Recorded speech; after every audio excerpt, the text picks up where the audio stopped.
Awesome. Thank you, everyone, for coming. So it's going to be a 2-hour workshop, and the title being Treating Autism Symptoms in Infancy. But we're going to be looking at a lot of different things. So kind of an overview of what we're doing today, just where the current diagnosis is at, why intervene before diagnosis, and identifying those at risk. How do we tell who is at risk before they're actually being diagnosed? So we'll look at symptoms and screeners. Then we'll have about a 10-minute break for coffee, bathroom breaks. And then the second part, we're really going to look at how to intervene. Like, how do we select targets? How do we deliver service models for, 12-month-olds and 18-month-old? What is appropriate? And so looking at that. So we're going to show a lot of video, and I'm going to go through what I've identified as kind of the key lessons for teaching parents between kind of 12 and 24 months. So what I want you to walk away with is some actual tools that you could apply if you were to get, a very young client, of kind of even just where to begin, so that you've actually got something to take away from this workshop. So a bit about my background, as Katerina said. So I've been an autism intervention clinician and researcher for about just over 10 years. I managed an early intervention, intensive behavior intervention program of about 130 children with ASD under the age of 6 for 4 years. For the last 4 years, I've been researching extensively infants and working with pre-diagnostic intervention, mostly through parent-mediated service delivery model.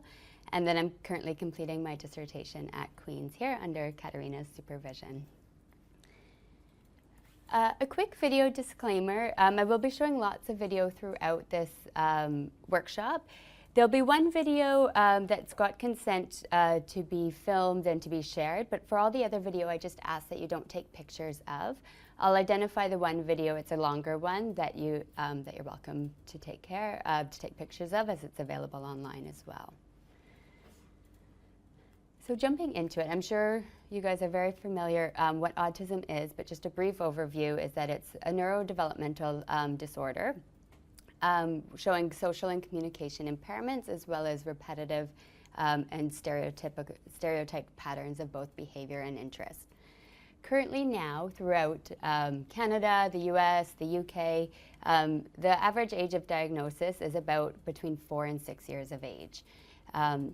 But what we're seeing now is symptoms are now appearing that we're able to detect as early as 3 months, more consistently at 14 months, and by 18 months, the diagnosis is actually considered stable. So by 18 months, they're pretty confident that when they diagnose that this child has ASD, is that the diagnosis is stable. So we're seeing this huge gap between when we're actually seeing signs compared to when we're diagnosing. So there's so many bottlenecks to diagnosis, and I'm sure this could be a lecture in and of itself. I'll just kind of identify some key things so that we can see how we can still intervene earlier. So parent and pediatrician difficulty in identifying early signs. So that's what we're going to go through a lot today, but we'll also talk about why it's so difficult to identify the early signs. Doctors might recommend wait and see. So this can be coming from not understanding how essential every month is for a child between the ages of kind of 12 and 36 months of age. So not understanding kind of that urgency of why it's important, why every month counts. And then a lot of misdiagnosis of not picking up on those early signs and sending for things like hearing tests or recommending speech and language, but not necessarily the screening for ASD. There's both limited access or training on the actual screening tools for 2 years of age and younger, but as well as a lot of improper use of the screening tools. So the CDC, which is the Center for Disease Control, which is a body that oversees both Canada and US, I know there's a similar one in the UK, they've recommended that all children, or mandated that all children be screened for autism at 18 months. So at their well child visit, no matter what, they're supposed to be screened. But a study in 2015 found that 75% of the children that had positive screens actually failed to be identified. And this was all through the doctors either not scoring the tests, not administering them, or overruling the results. So the child would come back in a high-risk zone, and the doctor would say, don't worry about it. Just, wait and see, and we'll take a look at the next visit. I have a little nephew that lives in Seattle in the US, and at his 18-month wellness visit, the doctor said to them, "Oh, I'm supposed to administer a questionnaire, but I don't see any risk." With him, I didn't see any risk either, but it just shows how infrequent these are actually being used. And when we go into the symptoms of why it's so important that we stick to these screeners. And then even past that, looking at wait lists and capacities. So just the delay in actually, once they identify a need to be diagnosed, there's huge wait list issues in most countries that we go to, as well as if doctors or first kind of care treatment providers recognize that there are some symptoms in a 12-month-old, they might not know yet, actually probably a lot don't know yet, that treatment actually exists pre-diagnosis, right? So they think, well, we can't diagnose till 2.5, and so rather than just worry this parent, I have nothing to refer them to. So just not knowing about what treatment exists, as well as there's very little treatment that exists doing the pre-diagnostic. Mostly at this point right now is just these research studies, or parents are paying out of pocket because there's no funding for preventative treatment or pre-diagnostic treatment. So this is a common thing that you'll see for the wait and see. I'll give you a second, you can just read it.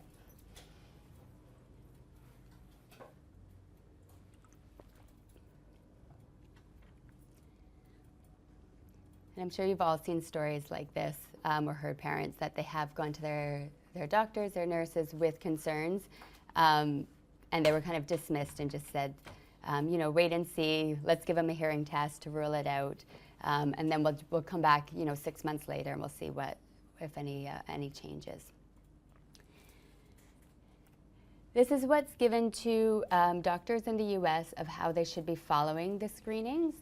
And so, sorry, it's very small there, but the top one is that the parent should be completing the screening tool in the waiting room, and then it should be scored by a clinician there, or it could even be by administrative staff. There's a 20-point questionnaire, so they're quite quick to score. And then it gives them follow-up if it screens negative, what to do, and screens positive, what to do. However, the bottlenecks seem to be at the first and second step, so we're not even getting down to how to follow up with screening positive and screening negative. I do think there is some advancement here, but still a long way to go when I see how many kids aren't receiving their screenings at 18 months. So one of the biggest barriers for early diagnosis is just changing what it means for early detection. A few years ago, or 5 or 10 years ago, early detection would be 2 or 3 years of age. If a child was diagnosed by 3, that was great. That was early. We could get them started.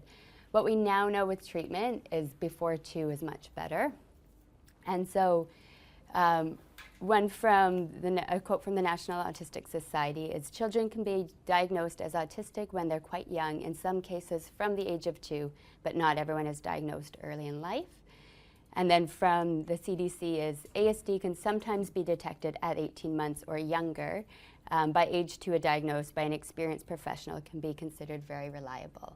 So what we're kind of seeing in the UK is that they're saying maybe at 2 would be the earliest, but likely a bit later. The US is acknowledging at least 18 months or younger we're seeing it, and definitely by 2.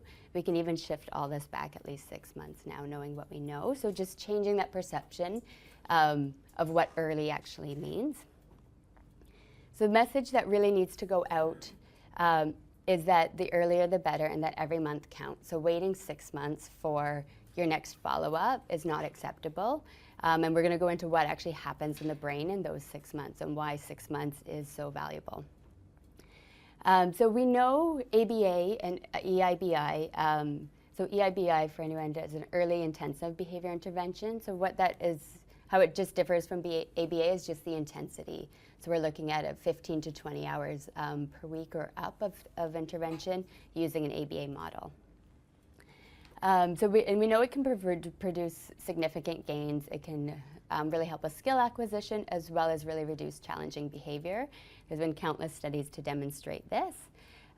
Lately, more trends are looking at what this looks like before 3 years of age. And what they're saying is even before 3 years of age, it's a huge difference by when you start, even in your 6-month cohort. So For the children that receive optimal outcomes, for those that are no longer meeting criteria for ASD by, say, kindergarten or school age, they have all been more likely to have started treatment before 3 years of age. Kids that started the study by McDonald et al. Looked at kids that started before 3 who achieved best outcomes. And so what they found is kids that started before 2, 90% of them achieved 90% of the kids that started before 2 achieved significant gains in their first year.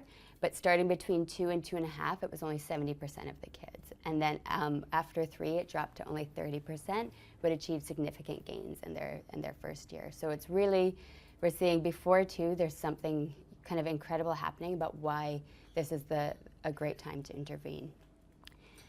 So we're looking at what's happening in the brain during that time.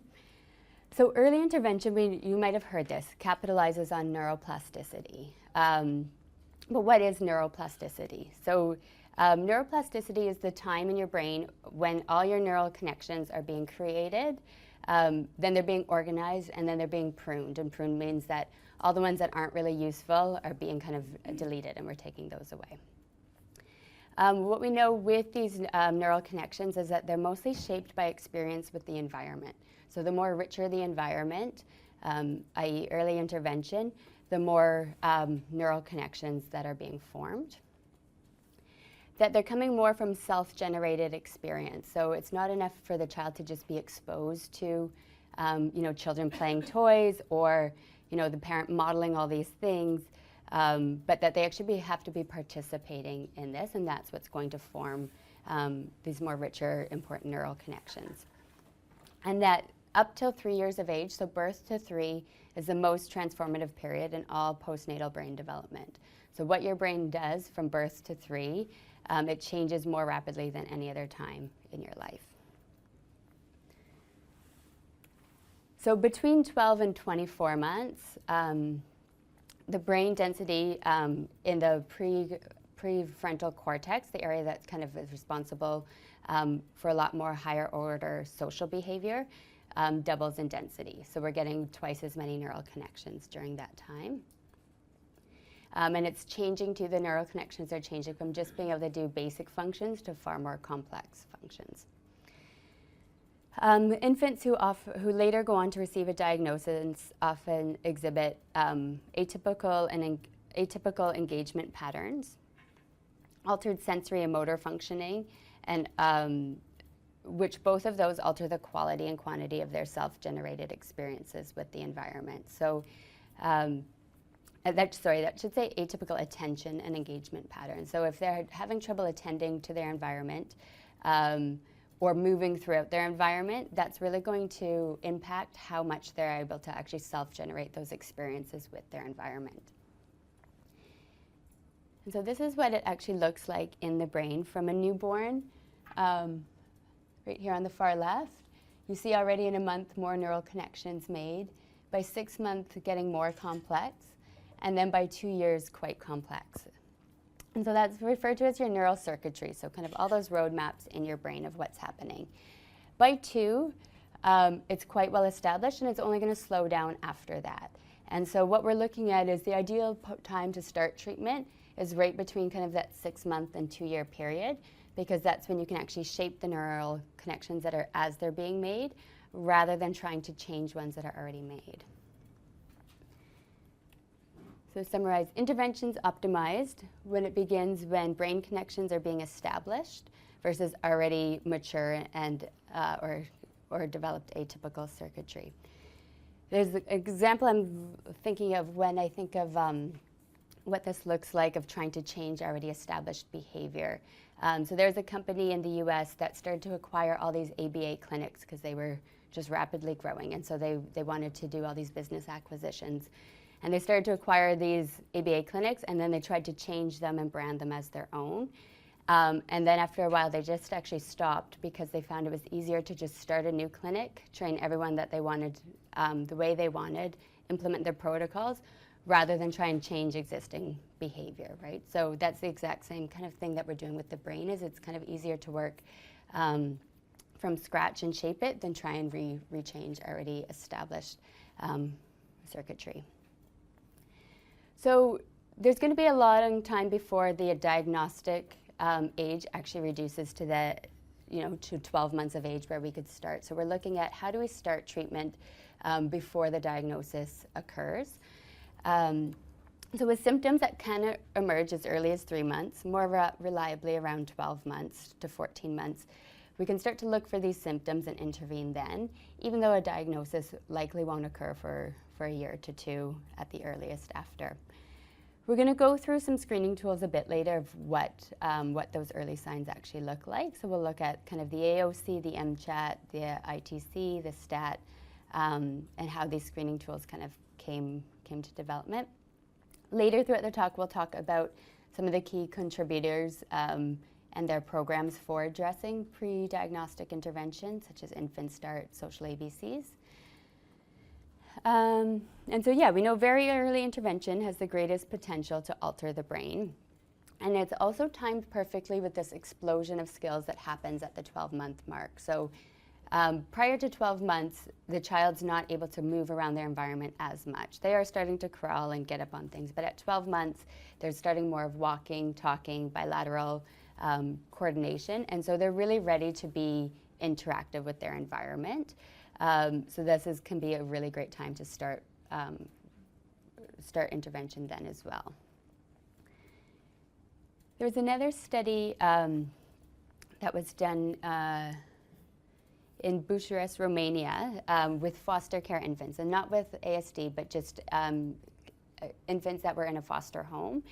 And at 18 months, either half of them went to foster care or the remainder stayed in the orphanage until about 30 months. And what they found, they consider the orphanage low stimulation and foster care high stimulation, so more complex environment. And the kids that went to foster care at 18 months of age, they actually had 14 points higher in their development quotient, so kind of like an IQ for infants and toddlers, than the other group. And so theoretically, that would kind of be the same as working with a more enriched environment for infants showing signs of ASD.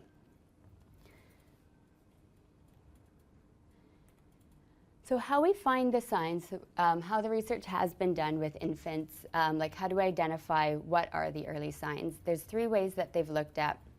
They look at retrospective studies, home video review, and prospective studies to gather the data of how symptoms actually emerge. And so some of the key retrospective studies would be kind of parent questionnaires of going back in time, of parents recalling, what were the first symptoms that you noticed for your child? What was their eye contact like? What was their gestures like? When did they start talking? And so the information was just collected from parents' recall. And so some of the parents found few words, lack of responsiveness to name, poor motor control and coordination. But of course, it's important to note that any recall study like that would be subjective to a lot of recall bias, and there's a lack of experimental control. However, it did give them like an initial starting point of what could be some of the things to look at, or what parents were really noticing, or what they kind of hung on to as being salient for the early signs. Then another way that they looked at it was home video review, so that they were able to look at videos that were taken of the child when they were, at 1 year of age. So one popular study looked at their first birthday parties, because most parents videotaped, your child's first birthday. And they looked at 11 children that went on to be diagnosed with autism versus 11 typically developing children. And they scored them using partial interval recording for a bunch of behaviors, looking at gestures, orienting to their name, eye contact, looking at people. And what they found is 10 of the 11 that went on to be diagnosed with autism showed atypical developments with pointing, showing others objects, orienting to name, and looking at others. So looking through the videos, they could see these differences. Children with autism, or that later went on to get the diagnosis of autism, they didn't spend as much time looking at others as did children with intellectual disabilities who did not have autism. So they could even see differences between those children that were just showing other developmental delays or disabilities versus ASD. So the home video review had been replicated, and they kind of added to those findings where they found children with typical development imitated more vocalizations, followed more receptive directions, and also used more social referencing than children with ASD. So even these symptoms or these characteristics were visible at 1, but only kind of when you scored the video from it. Another home video, they reported more aversions to social touch and higher frequency of mouthing objects between children with autism.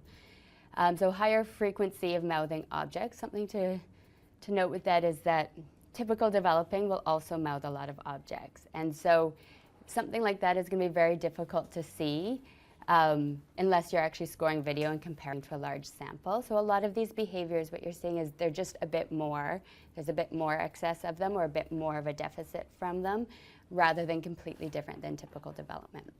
And I'll speak to that a bit further in a second. And so, yeah, many replications have also found just less looking at people or orienting to name. Orienting to name seems to be the one that comes up kind of the most throughout lots of different studies. And then prospective studies. So what that means is that they're going to follow a cohort of children from birth kind of through childhood. And they're going to take assessments, whether it's every 3 months or every 6 months, so that they can track the early signs as they emerge. So they're doing it in real time, which is beneficial because with video review, there's also some bias of what video's actually been recorded, right? And when a child engages in challenging behavior, parents are likely to put the video camera away. When a child's doing something really great, they're likely to take the video out, right? So you're not necessarily getting a non-biased sample, where with prospective studies, you're able to just kind of track as they're aging. And so one study looked at how much infants spent time looking at geometric patterns versus people. And what they found is children that later went on to receive a diagnosis of ASD spent more time looking at geometric patterns than people. And the toddlers that spent more than 69% of their time looking at patterns over people, 100% of them went on to receive a diagnosis of ASD. So that was a clear indicator. I don't have the results of what typical development, how much time they spent, but you know, if you say on average maybe it was 25 or 30%, again, that's going to be difficult to see just through observation. These things are seen a lot more once they're scored, you know, second by second, you know, from video to really see these differences. Other prospective studies, early signs in the first year of life were failure to establish eye contact, deficits in visual tracking, so just being able to follow objects. I'll show you some of that in the videos I've got. An inability to disengage visual attention. We'll look at that as well. And an inability to orient to name, a lack of motor imitation, inconsistent social smiling, hypo-reactivity. So that could either be, you know, something bangs on the table and you see this big reaction, or something bangs and you don't see any reaction, right? So it can kind of go either way. And failure to establish anticipatory response. So what that is just peekaboo. So when you're playing peekaboo and you hold up the blanket, there should be some, whether they're trying to pull the blanket down or peek around, but that anticipatory of like, something's coming, I know this game. You might have to do it a few times, but that someone's behind there and this is a fun game.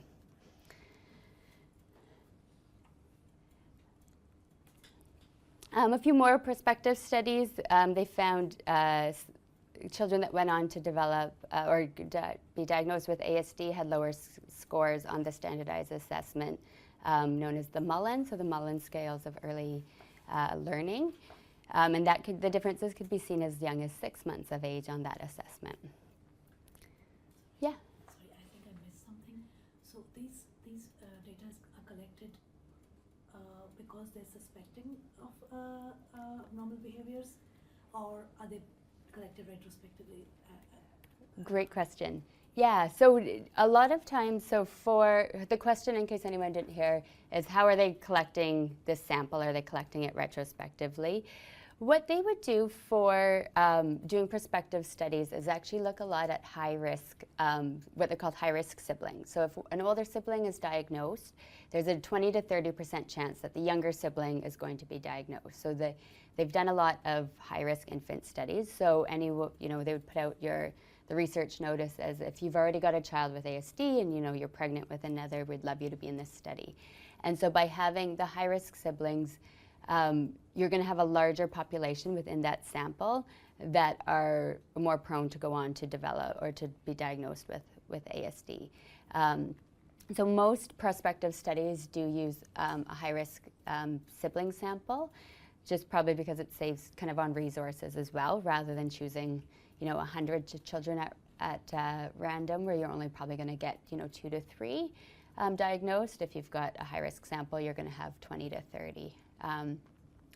And so a big study that's been ongoing for almost 20 years now out of Canada, they've tracked 440 siblings of children with ASD. So within that, they should have, approximately 20, about 80 children, maybe more, that would go on to be diagnosed. So they're tracking those children from birth, and every 3 months doing these assessments, taking lots of data of what symptoms are emerging.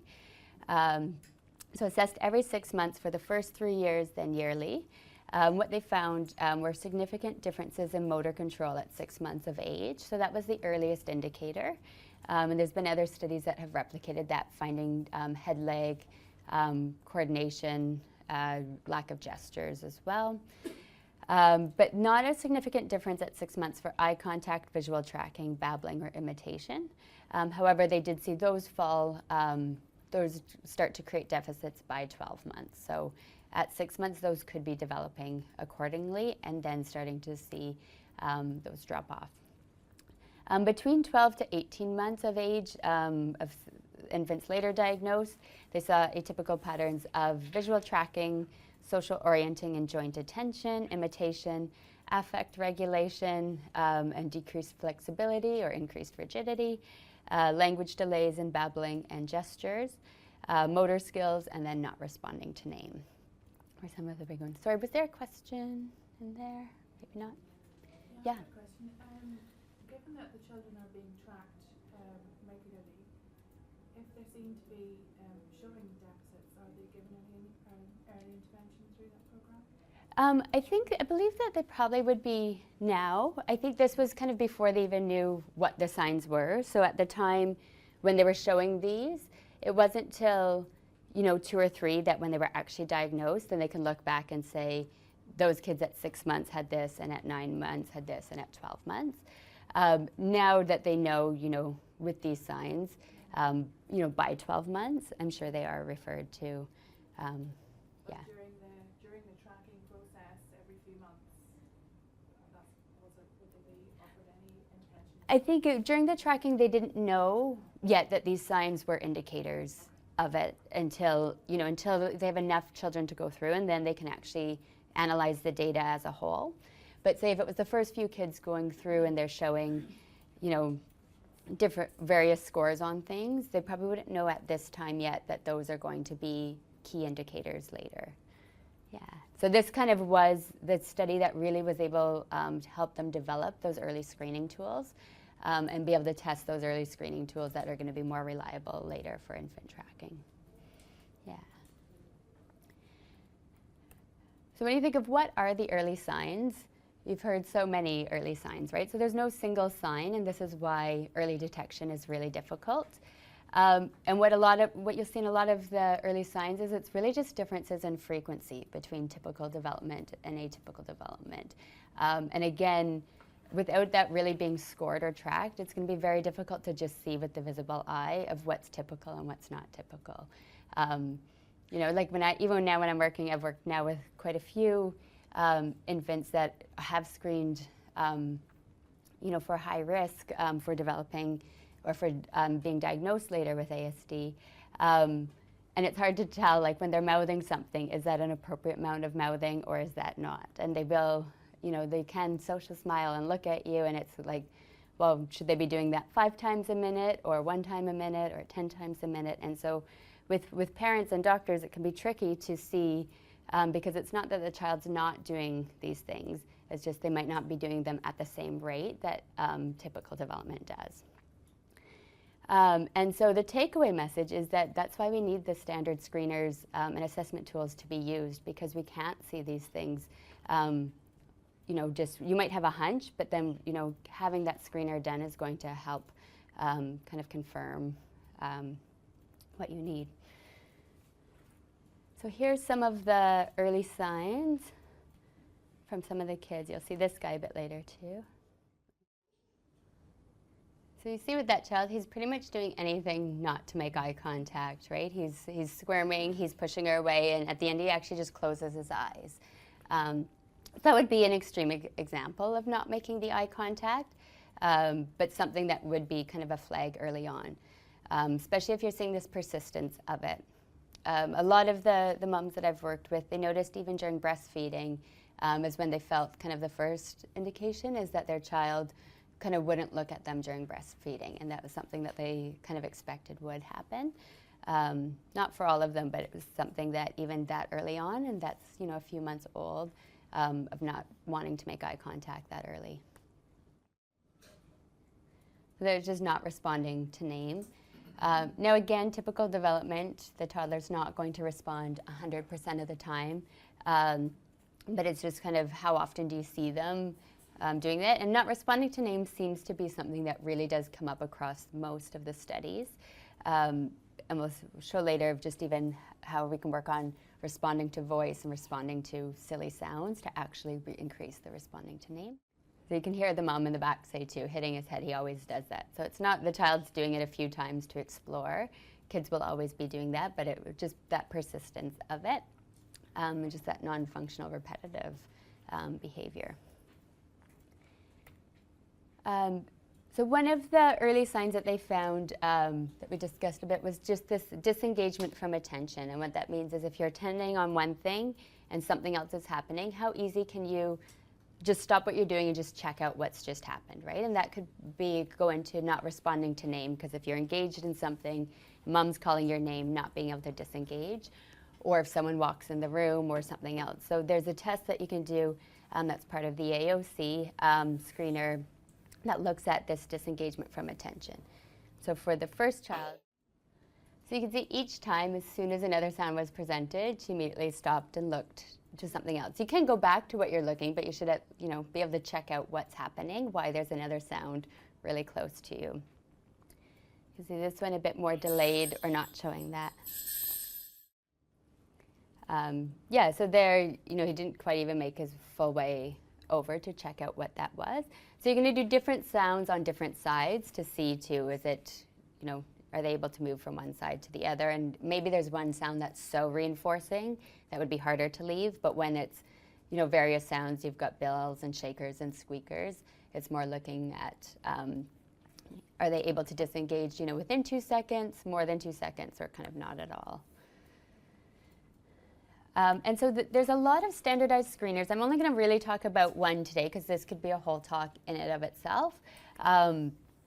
But I'll kind of go over what's available kind of free for use, what you need specialized training for.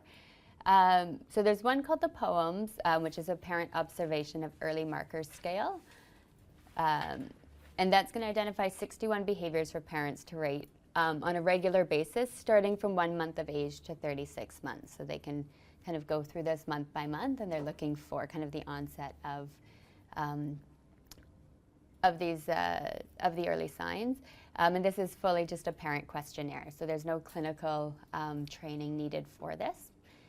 The MChat's another one that doesn't need clinical training, and that's the one that I'll go through shortly. The MChat, when you see the RF, it just means with revised follow-up, or revised is the newest one, and then follow-up is for the middle risk kids. There's a follow-up just to figure out if they're high risk or low risk, and I'll talk about that. The infant toddler checklist is part of a larger screener of the communication and symbolic behavior scale, and that's really just looking for developmental disabilities, but it's also very useful just for screening kind of delays. And then ones that you would need specialized training for, there's the AOC, which the disengagement from attention is part of that skill, or that screener. And the STAT, which is a screening tool for autism in toddlers. However, the STAT's useful for kids 2 to 3 years of age. So, hopefully by then we're also referring for diagnosis, but that could be useful in kind of a larger community setting, just to screen toddlers, or preschool setting for kids at risk.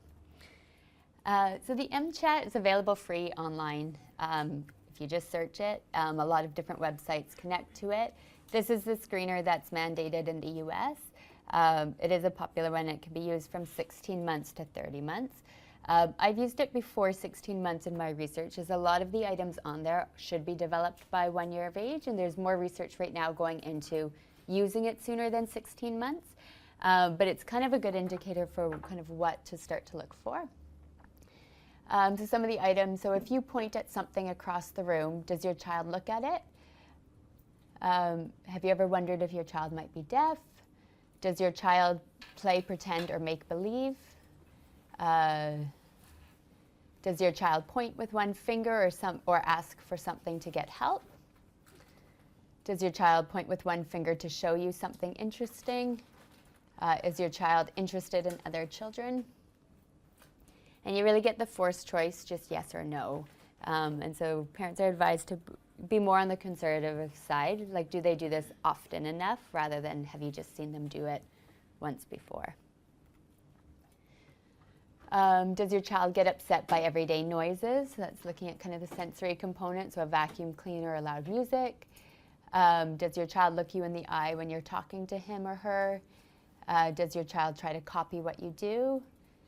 If you turn your head to look at something, does your child look around to see what you're looking for? So a lot of these joint attention and following gestures and using gestures start to be more intact by 12 months of age. There's a few that would be influenced by just development. So does your child walk? There are just late walkers, right? So that's where the follow-up will come in and figure out if they're if they're really young, and maybe those are the ones that are being that they're still delayed on. So from this, it's a really quick to score. So less than 2, there's no risk. From 3 to 7, that's where you administer the follow-up questionnaire. That's also available online, and it really is just a flow chart that will guide you through kind of some of the questions that they either answered yes or no to try and figure out those things like walking, if they should be walking yet, or that might be kind of a typical to not be walking yet. And then anything above 8 is considered high risk. And so from there, you're just supposed to bypass further follow-up and be referred for diagnostic evaluation. All right, so before our 10-minute break, I'll just stop here, and then we can have time for questions for kind of the part I just discussed. And then when we come back after the break, we're going to look more into now what to teach kind of these kids. All right, so we'll move into the second part of the workshop, which is more the fun part of now what do we actually teach, how do we teach, and what kind of how the development looks as we start to teach these different skills. So what we're looking at, we'll go over some developmental milestones and how to use developmental milestones in what you teach. I'll talk about the Early Start Denver Model curriculum, because I find it's really useful for this age group. The 16 by 16, you'll see what that is. My 12 steps, or my 12 lessons, or 12 topics that I've developed, and kind of why I've chosen them, and I'll spend a lot of time going through those.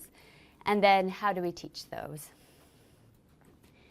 So by doing a search of developmental milestones, you're going to find lots of different resources that are going to help indicate of just what's appropriate for the child to be doing at 6 months, 12 months, 18 months, 2 years. And so what I've done is lots of different searches around and looking for the commonalities between them all, as well as just looking for different ideas, because some will give kind of new ideas of what to teach or something to check for a different child. So some things, as you see, between 6 and 12 months here, we're looking at copying sounds, begins to sit without support, likes to play with others, especially parents, responds to their own name, starts to string vowels together when babbling, a, e, o. At 12 months, using simple gestures such as shaking head for no or waving bye-bye, copying gestures, responding to simple spoken requests, so that could be give me that, or sit down, or take your cracker. Says mama and dada, pulls up to stand, so that's all happening kind of on your way to 18 months. At 18 months, we're looking for several single words, walking alone, knows what ordinary things are used for, so they might take the telephone or take something and pretend they're talking on a telephone. They would take the spoon to their mouth or stir a spoon in a cup. If you could give them a hairbrush, they might start brushing their hair or brush their teeth with a toothbrush. Points to show others something interesting. So I've seen, little kids that are in a stroller, maybe 1 year of age, getting walked in the stroller, and there's a dog or an airplane, and they're, pointing in their stroller like, hey, mom, look. So seeing that pointing, emerge between 12 months and definitely by 18 months. So this is just one of many. Another place I really like to look at that does a really great job with a more thorough checklist is the Early Start Denver model curriculum. So they're level ones developed for 12 to 18 months. And you can buy the handbook through Amazon.com. There's a parent version, but there's also more of a clinician version, which has access to this curriculum.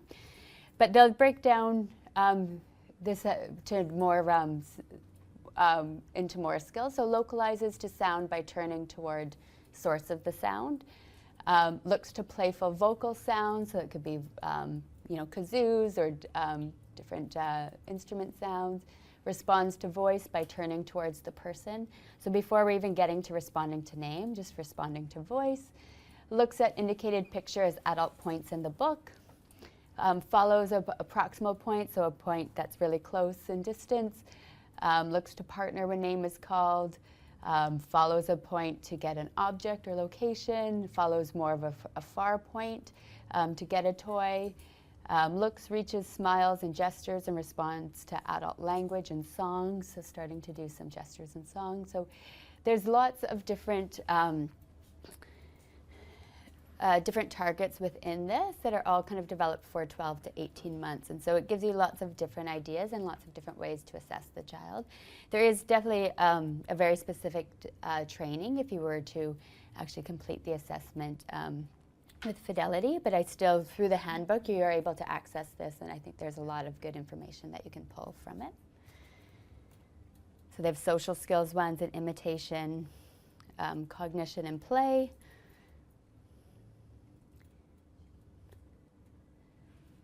Another great resource that I love is called the First Words Project through Amy Weatherby.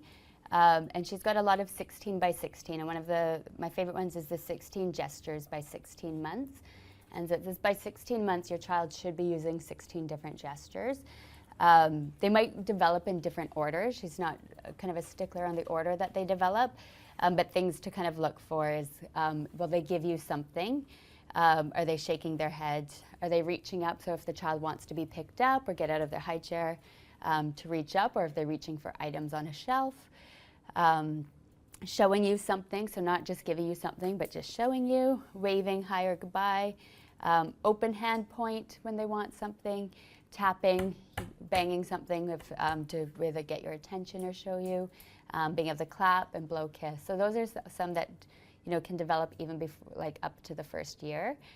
So both things to look for, but also things that we're going to teach throughout the targets that I do with the parent coaching. Another really useful tool is looking at articulation development.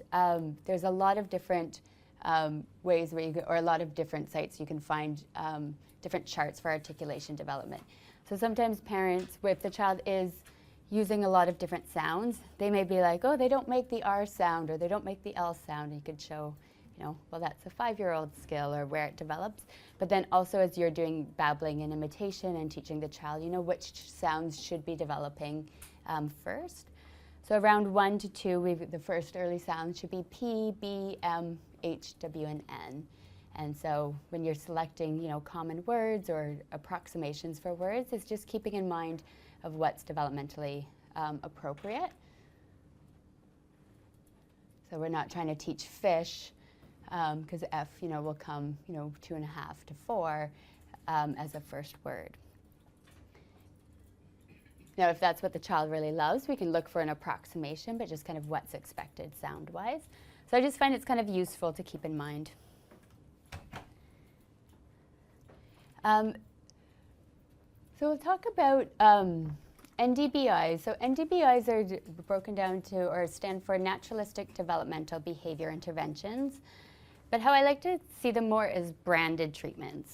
So they all have their own treatment package. They all have their own books, their own training protocols. You have to pay to go to training. You have to get certified. So I see NDBI more as branded, and ABA is just non-branded. And we'll kind of speak of the similarities and differences. And then within the branded models, there's two that really focus on the pre-diagnostic intervention. So the first ones, Jasper, PRT, and ESDM, they're not necessarily pre-diagnostic. They're more designed actually for early intervention once a diagnosis is confirmed. And then there's been two social ABCs and Infant Start that are more packaged brands that are designed for that pre-diagnostic intervention, but also that both still require their own kind of training and certification, and really are still just being done at kind of a research level now. So it's actually, I'm not even sure if it's open to the public if you do want to be trained in these yet. Infant Start is definitely worth mentioning because it was a very landmark study for what we're doing now. And so Sally Rogers, who's actually the author or one of the authors of Early Start Denver model, did a study in 2000, or published a study in 2014, where she looked at 7 infants between 7 and 15 months of age that all received kind of elevated high-risk scores on a whole battery of tests that we kind of talked about: the Mullen, the Vineland, the AOC, and through a 12-week coaching period, a 12-week coaching program. So once a week, she would meet with the parents and the child, and she'd work on different skills in a sequential target checklist that she developed. And then what they found is that by age 3, 6 of the 7 no longer met criteria for the diagnosis. And there was 4 participants that actually declined to be in the study, but they were there available for both pre and post-test scores. They just didn't do the 12-week intervention. And what they found is that all 4 of them did go on to receive a diagnosis. So it's kind of like a quasi-control group to see. And it's such a small sample, so you can't infer that much from it, but was one of the first that really looked at how we can kind of work with pre-diagnostic intervention and what the outcomes would be.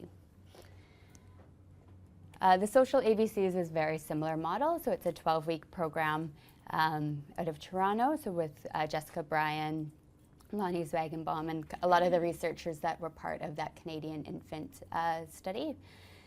And they based it on a study that included 20 parent-infant dyas, and they developed this manualized 12-session curriculum. And then results indicated very similar, that significant gains were made in only 12 weeks by coaching the parents. So kind of as I already mentioned, is that there's kind of this divide happening between NDBI and ABA. And what I'd like to posit is that NDBIs are really using much of what ABA already is. ABA is not a brand in itself, it's a science. And so there's a great article that talks about how to teach for generalization that came out in, I don't know if that's correct, 97, that might have been 79 that it should have been. But by Stokes and Bear, and it talked about how to actually program best for kids to generalize the skills. And a lot of what they use from that article are a lot of the foundations that these NDBIs base most of their programs on. So using kind of least to most prompting, so the sequential modifications, how do we have this child have success? Natural maintaining contingency, so using reinforcements that are occurring in the natural environment, or skills that are going to be moved to the natural environment because there's something already there that's reinforcing them. Training sufficient exemplars, so using a variety of a lot of different stimuli. So you're not just using one ring stacker, you might be doing a lot of different toys that are going to work on the same skill. Even when I do early intervention with children, it's something to always keep in mind, like how often do we train one pair of socks or one pair of shoes, one pair of pants when we're teaching a child to get dressed, and really we need to be doing 5 different pairs of shoes to make sure that they've got this skill. Training loosely, so not just having very like rigid SDs, but being able to ask in a lot of different ways, using gestures sometimes and not gestures sometimes. And program common stimuli, so things that they're going to experience in the natural environment. Why I think NDBIs have gained so much popularity is they're packaged really well. They're really user-friendly, and they use very like parent-friendly language. I've definitely recommended many parents read the ESDM book or different PRT trainings because they are so easy to use and parent-friendly. They'll use words like child choice, where ABA will use manding. But when you kind of see the research compared between ABA and NDBI, that's where I see they'll kind of highlight ABA as just kind of doing a lot of DTT at tables using arbitrary reinforcement, and NDBI as more like kind of the net or just more what I would consider good ABA. So here's a part from a recent article comparing the treatment across ABA and NDBIs. So I'll let you read this for a second, just so you can see.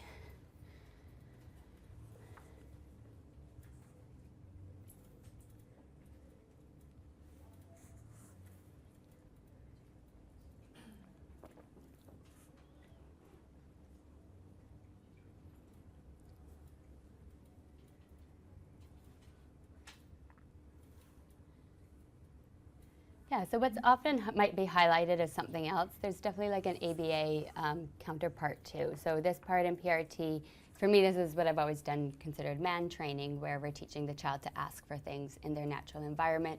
We're shaping their responses, and they're rewarded by giving them the object that they're requesting. So one of my goals is to be able to have kind of my 12 topics and my 12 lessons very available so that people can actually use them rather than having to do another certification or another training manual, but having it available for everybody so that you can actually walk away with some skills and not have to go do a different training. When you read a lot of these papers, you know that these things the evidence is being established, whether it's ESDM or JASPER or PRT, but there's very little about how do you actually do it without going to do the training. So there's a great, I'm sure most of you are familiar with Elon Musk, and he did something similar, making all his Tesla patents available to everybody. And so he was on a late night show, and he was like, the host was like, you recently made all the patents for Tesla available to everyone. And he's like, why are you giving away the store like that? And he responded, if we're all on a ship together and there's holes in the ship and we're bailing water out and we have a great design for a bucket, shouldn't we share that design? And that's kind of how I feel we're not in a shortage for clients at all. There's way more kids than we can ever actually support. And so if we're finding interventions that work, how we're going to actually know what works best is by sharing them and by sharing this knowledge so that we can actually do more testing and more replication, more direct replication, more systematic replication, so we can actually see what are the essentials for teaching this early on. So that's kind of my position, is I really do want to share this so that people can try it and see what's working, and so that we can actually move forward faster than kind of branding it and making it all separate, when a lot of times when you look at them all, there's so many commonalities between them all. We're almost all teaching almost probably the same things. So with that being said, this is kind of, I'll go into the 12 topics that I teach with our kids and how we kind of break them down. So the first two, or the first like 1 to 2 to 4 or 5 sessions, depending on where the child was kind of in the research, would be baseline. And so what we're looking at is the parent first just playing with the child with no direction, just how would you play with your child, and taking kind of 5-minute videos of just seeing where they're at before beginning anything. And then starting with pairing. So repairing the adult as really fun. So when you watch a lot of the play, even early on, the parent's putting a lot of demand on the child, sometimes without being really fun. And so whenever we start with a new client, you think how important pairing is, right? So we want to make sure the child's approaching us more than they're leaving us. or escaping us. So we want to just be giving them things so that they, one, look at us as being really fun or doing really fun things. With this, we also want to look at what the child actually really loves. So you might have a child where you know you've got two things that you know that they really love, but we really want to expand that repertoire and get really creative of finding as many things as we can that excite them and really experimenting and trying things that you haven't tried to see if you can kind of create more things that they really like. Because we're going to need kind of a bigger list of reinforcement throughout the next 12 sessions. So one, this really tunes parents into looking at their child and seeing like what really lights them up, what's getting them really excited, what makes them laugh, and tuning into knowing that that's going to be our best place to begin intervention. You'll see some parents get really creative, like they'll go to the dollar store. Do you call it a dollar store in the UK? Like a, what is it? We have a pawn shop. Oh, Poundland, yeah, probably. Where you can get all sorts of like cheap spinning toys, and one parent bought like a feather duster for cleaning, but did like a tickling game with their child. The child just thought it was hilarious.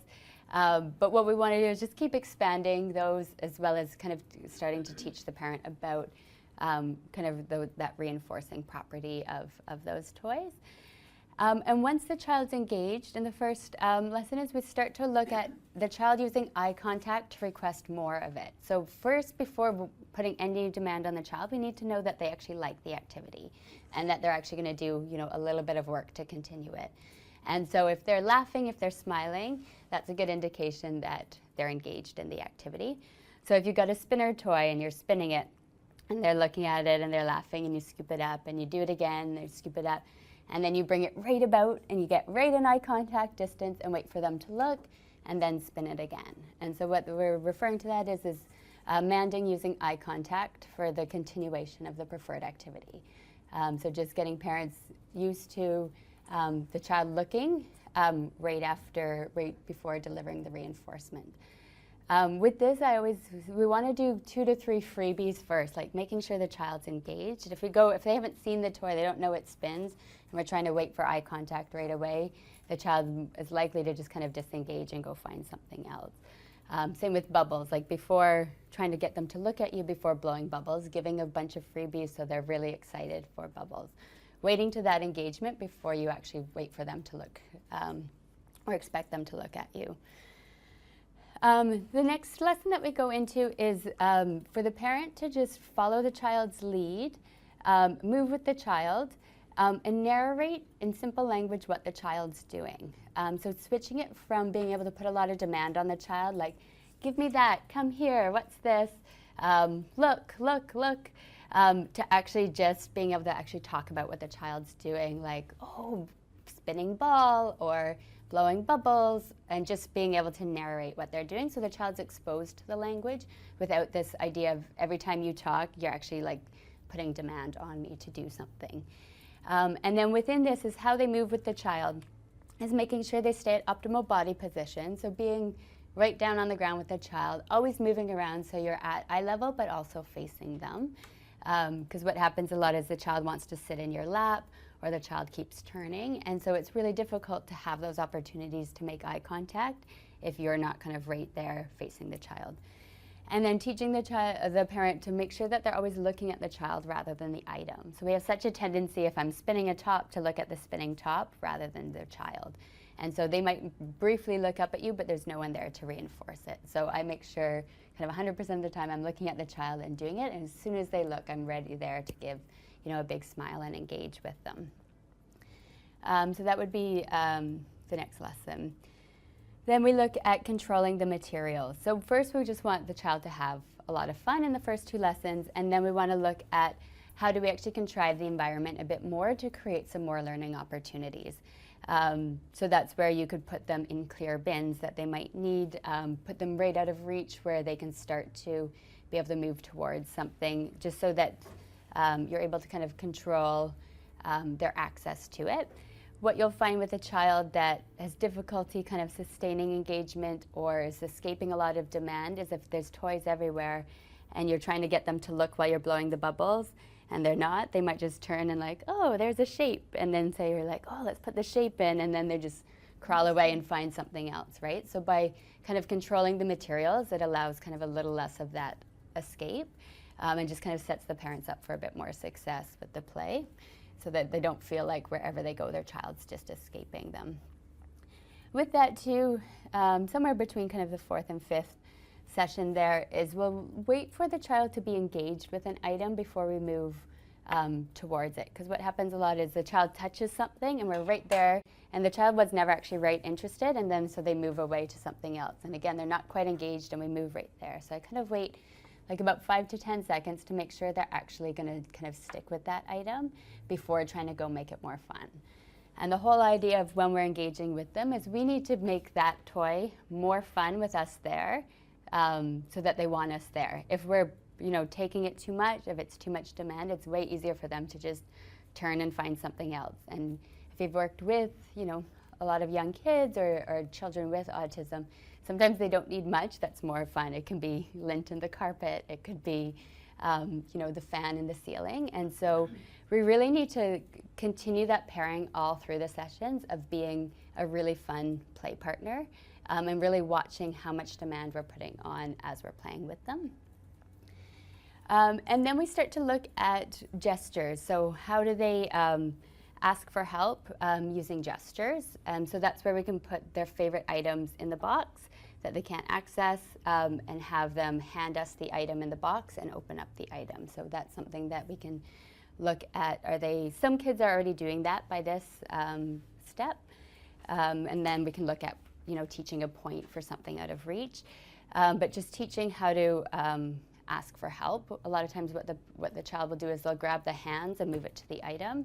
So the child sees the hands as the tool that gets them things. So I see these hands, that's going to open, rather than, oh, it's the person that's going to open. So we want to kind of switch that and prompt them to give the item, open it quick, and then fade out those prompts throughout the week. So what I do is I teach the lesson, and I'll go into the design a bit more shortly, but we teach the lesson, the parent has a week to practice it.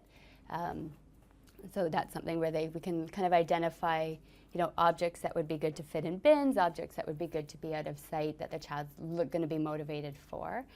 And so by starting out with what we did in week 1, with identifying more things that they're interested in and really being able to identify when they're interested, that's going to help parents be able to pick what the child's going to be motivated to reach for, ask for help for. Then we go to making a choice between 2 items. So what we want to do is just increase the communication that's happening as we're playing. And so what I'll do is, say the child loves playing with that spinning top. I'll pick something that I know that they wouldn't like as much, like a bottle cap, and I'll put them within reach and say, okay, which one? So that they look at both and select the spinning top. Why I choose something that I'm hoping that they don't like is because I don't know if they're both awesome items. It's hard to know if they're actually making a choice or are they just picking whatever the closest to you, right? So by picking a really unpreferred or just neutral item, it hopefully will help improve the actual scanning of both, of oh, that's the one that I want, that's the one that really excites me. And so first we just start completely within reach, holding up preferred and non-preferred item, and the child scans them, reaches for the preferred. Then we fade it back a bit further, so that it's almost within reach. The child thinks they're reaching for it, but it's going to be about an inch or 2 out of reach. And so what you start to get there is your open hand point. They want that one. And then you can fade it back a bit more while they're doing the open hand point, and depending on their age, you can start to shape a point through there and definitely model the point from that. And then depending on kind of how they do that week, we might actually move it from holding it to actually just putting it on a shelf or a table, to see if they'll go up and indicate that's what they want there. So that's kind of some of the gestures that we would teach. And then motor imitation and echoic imitation. So with imitation, what's great is if you can have 2 sets of things, so you're not taking the child's items. If the child's playing with a car, I might go over with a different car. First start imitating what they're doing, and then I might add on to it. So say they're driving it back and forth like this really quick. I might do the same. I'm going to make it more fun, so I'm going to go vroom, vroom, vroom, vroom, vroom. And I might go jump, jump, jump, and give them an opportunity to imitate something different that they haven't done. And I'll usually do it 3 times. Now, looking at typical development, and it's great if you have any kind of nieces or nephews or kind of neurotypical young kids with, like, that you have access to play with, is a lot of kids won't imitate everything you do, and maybe they'll only imitate about 20% of what you do. And so not expecting that the child that you're working with is going to imitate everything, especially if it's not that interesting to them, like maybe jumping a car isn't that exciting. So the idea is we want to be able to present lots and lots of options for them to imitate. So maybe jumping's not fun, but then I can find a book and make a ramp down the table, and now we're sliding it down the table, and that's a lot more fun. But the idea of just cycling through different things, presenting kind of I usually do about 3 opportunities, and pair it with a vocalization so it really draws attention to it. Jump, jump, jump, or like zoom, zoom, zoom. And then if they're not copying, I kind of move on to something else and look for that engagement again. But when you have 2 sets of items, it makes it a lot easier for you to copy them and then you to copy it without them losing their item. If you start to get that back and forth, sometimes that's where I'll slowly remove one set of item. Now we're using the same item and going back and forth. But having 2 sets is going to help you have more opportunities. It could be things like putting on a hat, putting on a necklace. We did some with sunglasses, putting them on and off, putting balls into a bucket and dumping them over. So just anything that maybe they haven't seen necessarily before, so you can actually see if they're imitating, or is that what they would do with the skill anyways. If you go up with the car and start going zoom, zoom, zoom and driving it back and forth, and they do the same, if that's what they always do with the car, it's not really clear that they're imitating you, it's just that's what they do with the car. If you're just stacking blocks and they stack blocks, we want to look for how can we actually create those novel imitation of something that they haven't seen before, but being able to copy that. So yeah, what I would really stress with that is so many opportunities and not being discouraged if they don't copy some of them, and trying with other kids with neurotypical development of how often they copy. It's something that they're going to copy everything, but by creating more opportunities, we increase that. If it's not emerging, you can always start to use prompting and prompt fading for motor imitation.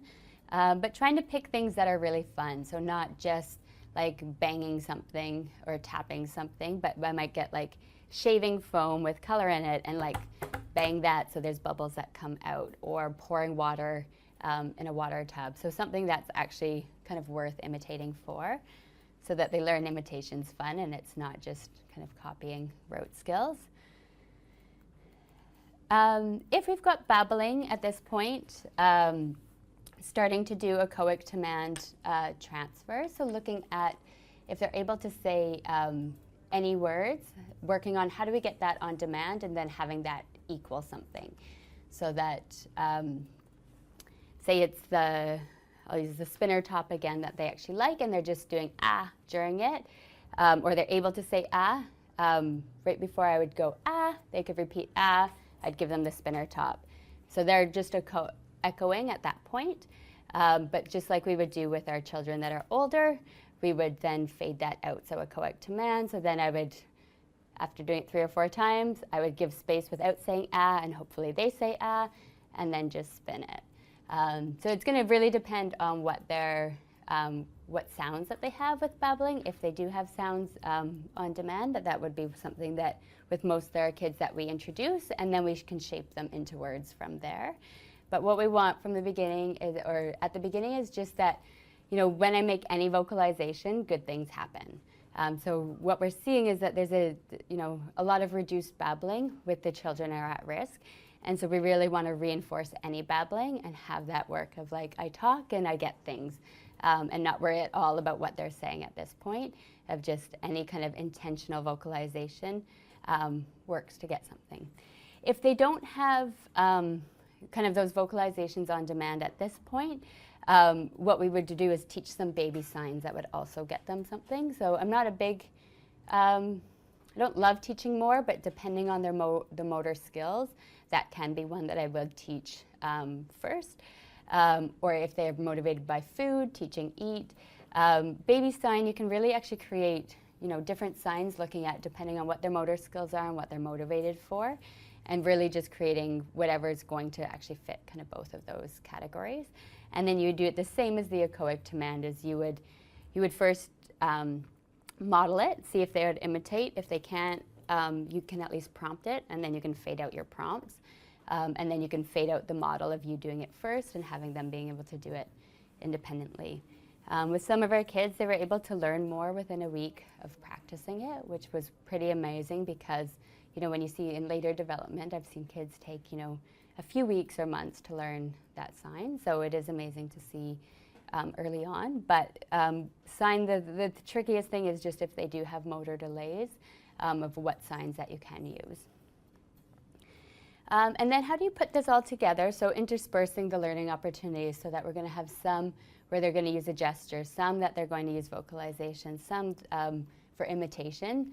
So just kind of teaching parents how to put that all together so it's more of a naturalistic play session. And then allow for individualization of like what actually, what does this parent struggle with? Or is it sibling play? What's important for them that they need kind of more information or more practice with. Generalizing skills, so generalizing to diaper changes and dressing and bath time and feeding and bedtime. There was a really great quote, I forgot to pull it out, but from the most recent Rebecca Landa article where she talks about parent training. And sometimes as I'm teaching this and then thinking, you know, generalization to a new skill is, you know, you just take what you've learned and put it into bedtime or put it into bath time. And she just talked about the expectation on parents for one to just know, you know, to identify it's another target, to then think about what would be relevant learning opportunities within those, how to actually prompt them, how to create learning opportunities for them, and all these things that we do on the spot. And so I'd really, after reading that, it was really clear of like, we do need to teach these as separate things. And not just expect the parents, because we've taught them how to create learning opportunities using these play sets, that they'll actually be able to apply that to using different play sets or using diaper time or bath time for learning. So definitely spending the time tackling some of these and teaching identifying learning opportunities, identifying what would be appropriate for that child's age, what their ability would allow them to do, because those are things that we might take for granted about being able to do those on the spot. And we're not setting the parents up for success if we don't kind of teach them how to generalize those skills. And then we do 1 month follow-ups where all the screeners are re-administered, and also a booster session, so just what else they're either struggling with, and then doing that again at 3 months, and debriefing from the program. And then at any time, like in Canada, they won't diagnose often before 18 months of age, and most of my kids have been less than 18 months. So at 18 months, I recommend everyone continue with like an actual pediatric screening, someone that's going to be in the diagnostic process, actually see their child rather than make any of those assumptions that, you know, they've made huge progress. There's some kids I'm very shocked that do get the diagnosis, but that's why we have trained professionals that are able to diagnose. So no matter, I tell them that at the beginning, that I'll always refer you to the screening at the end, just so they don't think, oh, my child's doing really bad. It's just, I'm not qualified to diagnose, so I don't want to be making the decision if your child needs a diagnosis or not. Okay, we'll go through some videos quickly, because we're running out of time a bit. So my study, we looked at 9 infant and parent dyads. We did a bunch of tests at the beginning, and then took baseline, and then put them through the 12 sessions.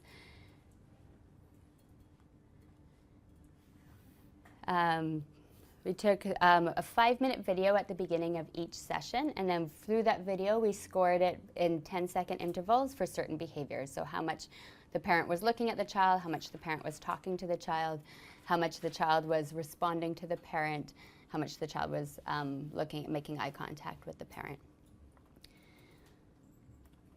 For coaching, or for the intervention session, so we use behavior skills training, which is an evidence-based way of how to teach, so that you're not just teaching in one of these modalities, you're not just providing instruction, but you give the instruction first of what the topic is, and also why, where it's leading to, why this is important for their development, modeling what that looks like with their child, so being very confident to just jump in with any child, show. And what's good with that is a lot of times there's a lot of troubleshooting. You can say this is how you do it, and then you jump in with a child, and it doesn't quite work that way. And so being able to troubleshoot before just telling the parent this is how it should look.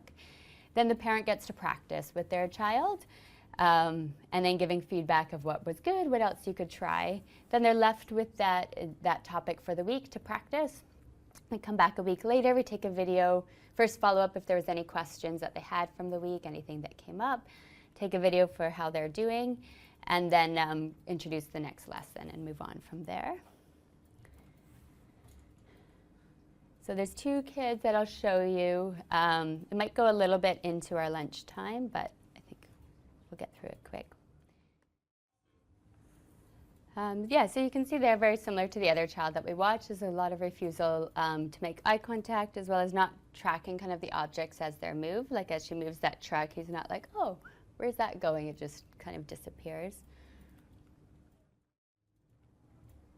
And then you can see the echoic to man transfer here. I'll show you one video at the end, which will kind of do a condensed version of all the sessions, so you see the full progression. And then you see at his follow-up. Yeah, so in that 20 seconds, he looks at adults 6 times and references back and forth. So we see a lot more of that naturalistic social referencing. And so a lot of parent-mediated interventions are showing a lot of progress with the parent behaviors. Like that's been quite established, as it does change parent behaviors with, that makes sense. If you're teaching parents how to do something, you're going to see more likely that they change. Whereas the child behaviors, that's where we're seeing a lot more fluctuation in the evidence of how much it's changing and what targets are changing. But so for some of the parents, we saw that they're creating, like presenting a lot more learning opportunities, so a change of up to 70% more clear learning opportunities. Vocalizations, so anywhere from kind of 0 to 80%, so how much they're actually talking to their child that's not a demand and not just calling their name, so how much they're adding kind of fun to the child's play. Eye contact as well, increasing from, one parent was already at 100%, like looking at her child the entire time, but for the other parents increasing 25 to almost 60%. Looking more at their child, so that's creating more opportunities for their child to look back at them.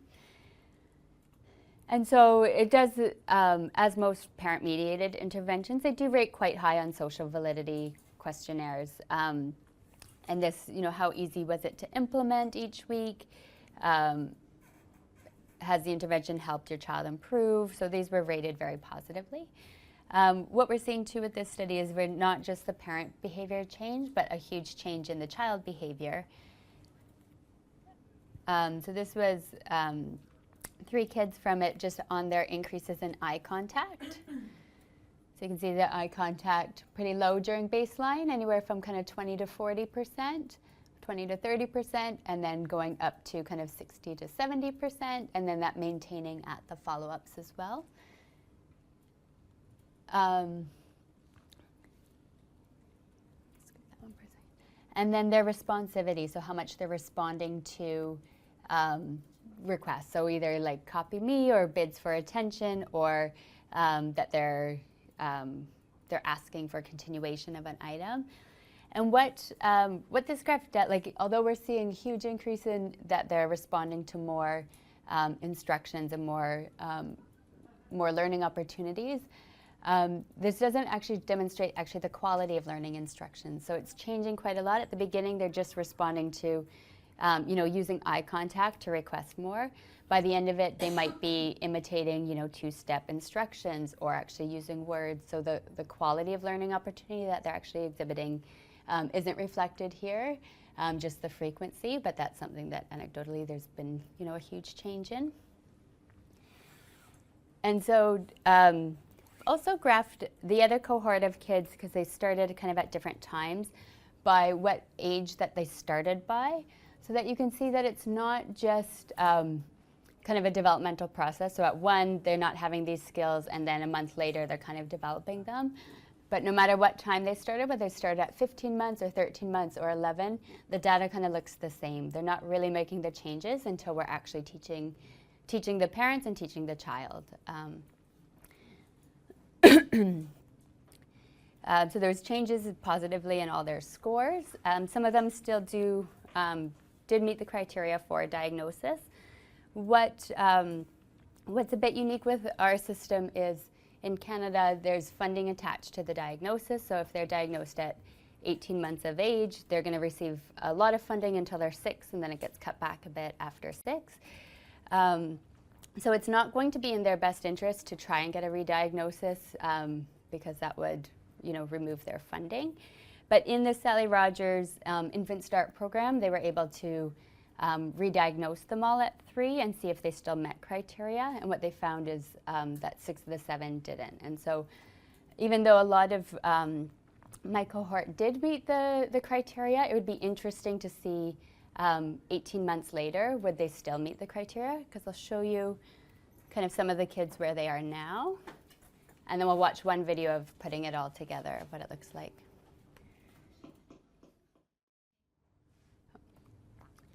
So there, yeah, you see a lot of spontaneous imitation, answering interverbals. Definitely still decreased eye contact, not as much referencing. Since then, we have targeted that skill as well, so it has increased. But other than that, he's meeting typical ranges with language and cognition. So what you see from there, or what's interesting, is that both of them ended their kind of 12 sessions around 18 months. Both received a diagnosis and then have done, almost a year of ABA since then. So by 2 and 2 months and 2 and 7 months, like they've almost done about 18 months of intervention leading up to there, right? So it's really interesting. By some kids aren't even, on the radar of having symptoms yet or being diagnosed.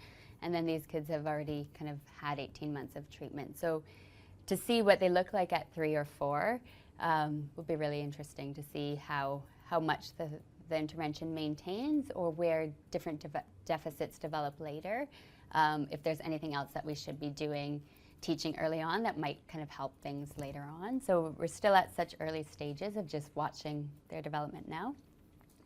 The food will come in shortly. I'm going to show, there's an 8-minute video that's kind of condensed the whole 12 weeks, so you'll see more of the progression rather than just these sessions from different children.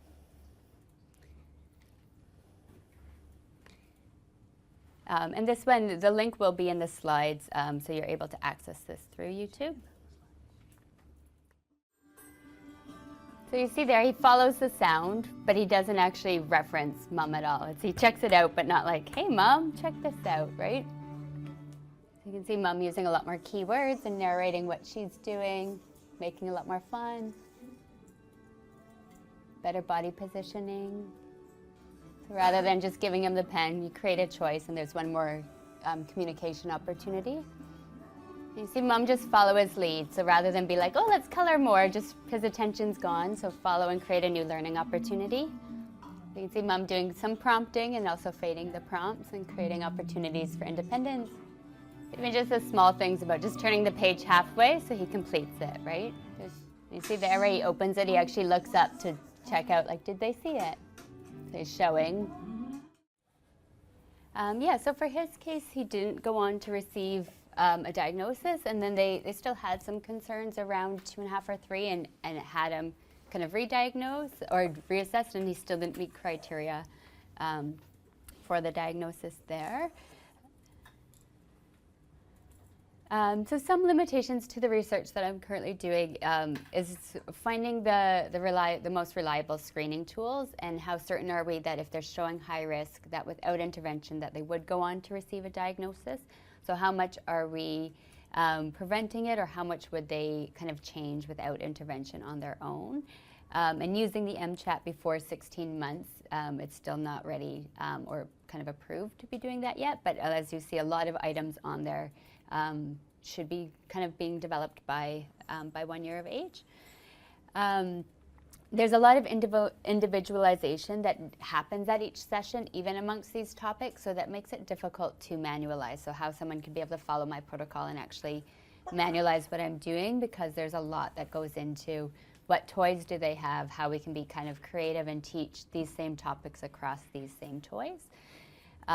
When there's siblings involved, like sometimes the nature is just that there's a sibling home, it's a single mom, and there's no other option but doing the intervention while there's another sibling. Oftentimes they're on the spectrum as well, or all the kids that I have that have older siblings, they are on the spectrum. I've got 2 single moms that work, that have 2 children, or one infant that's showing signs and one on the spectrum. And so being able to customize parent coaching sessions while there's another child kind of stealing all the other child's toys can be definitely a challenge, but require a lot of individualization. Very difficult to assess how much time parents are dedicating to the weekly lesson. Some you can see, some a lot more, some a lot less, but there's just as how do you actually know how many hours? We could say if you spend 20 hours or 10 hours. What it's designed to do is that it's something that you're kind of building in all day long, but it's just really difficult to know actually how much time, how much practice is being used in that. Very difficult to control for parents' prior knowledge or their ongoing knowledge. We've had some parents that were behavior interventionists before even having a child. A lot of times if they've been referred to my program, it's because they're actively researching that there must be a way, there must be something to do. They've seen a few pediatricians before, so they might have kind of a good base of knowledge. However, some have kind of no prior knowledge of ABA or kind of behavior intervention. This study doesn't use a random control trial because for me it is so time sensitive to start the treatment as soon as we see signs rather than have kind of a waitlist control group and say, okay, we're going to start those kids 3 months from now or 6 months from now, because I'm a big component of every month counts. However, there have been some random controls and they are finding very similar results. So future directions, like my hope is that there'll be more ABA replication. So not brands, but just knowing what you know about ABA and being able to apply it to just a younger population. We know that, or as we talked about in the Sally Rogers infant start, that at 3 months, or at 36 months or 3 years of age, that the children no longer met criteria for a diagnosis. So something to consider of how we can actually test kind of a bit later on. And that, remember that as behavior analysts or behavior interventionists, like we're here to treat kind of the deficits and excesses. It doesn't matter about the diagnosis. So it's not the diagnosis that we're treating. We're looking at what the child's not doing, what should they be doing, and then how do we teach the steps. And so we're experts at actually teaching those. And so it's just learning a bit more about the developmental milestones of what to teach. And that's all. Yeah. That's everything. Yeah. Thank you. Perfect. Yeah, and I'll be around for questions. Yeah. Okay. Thank you.